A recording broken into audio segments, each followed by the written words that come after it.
astrologique de ces dernières décennies au regard du cycle solstitialité et équinoxialité. Alors, je partirai de l'année 75. L'année 75, il y a eu un congrès très important au mois de décembre, beaucoup plus important que le congrès de septembre 74 au Little Méridien. Et ça a donné lieu à une réponse au manifeste de 186, qui a été publié dans le guide de la vie astrologique, chez Sri Daniel, la Grande Conjonction. Alors, ce manifeste est signé, il date du 20 décembre 75, texte rédigé notamment par Grahi et Ruperti. Voilà. Pourquoi ce manifeste? Parce que, effectivement, il y avait eu un manifeste 186 d'hommes de science contre l'astrologie paru dans la revue The Humanist. Et donc, le MAU, qui venait d'être créé au mois de juin, a choisi de répondre à ce manifeste. Alors, je vais lire le début du texte, mais enfin, je ne vais pas prendre le temps de le lire complètement. 186 savants publié récemment un manifeste dans lequel il déclare que l'astrologie est une pure superstition. Il est navrant que chaque fois que l'astrologie est mise en cause, la parole est donnée à des personnes avec ou sans prix Nobel dans leur spécialité qui ne sont pas qualifiées pour orienter le public sur ce sujet.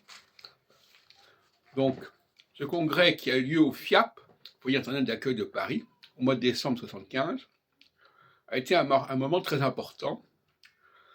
Et il y a eu un autre moment très important, 29 ans plus tard, exactement, au mois de novembre 2004, qui a été un grand congrès qui appelle les États généraux de l'astrologie, qui a également eu un énorme succès. Donc à 29 ans d'écart, avec un Saturne en Capricorne, donc en phase solsticiale. La phase solsticiale est une phase corporatiste, une phase de repli quelque part, où on ressoude la communauté.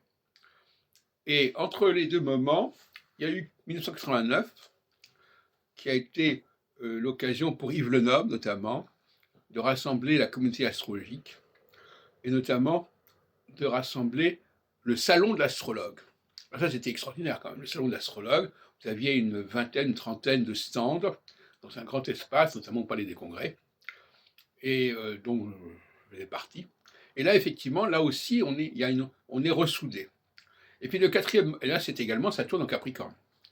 Et le quatrième occurrence de Saturne en Capricorne, c'est au moment de la mort de Barbeau, et un congrès commémoratif, auquel j'ai participé d'ailleurs, qui s'est tenu, je ne sais plus très bien où d'ailleurs, voilà. Et donc, voilà, tous les 15 ans, le milieu astrologique se ressoude. Et puis, 7 ans après, il se dissout, quelque part. Il se dissout, et c'est d'ailleurs peut-être une bonne chose, pas être constamment tourné vers soi-même, parce que quand on se ressoude, on fait sauter, on inhibe, on rejette la critique. Hein. Par exemple, le congrès de 2004, moi, je n'ai pas fait de critique sur l'astrologie, et en 75 non plus, alors qu'à d'autres moments, j'en aurais fait. En phase équinoxiale, on n'est plus tenu comme cela d'être solidaire de tout ce qui se fait dans le milieu astrologique, par exemple, puis ça peut se faire aussi dans d'autres milieux.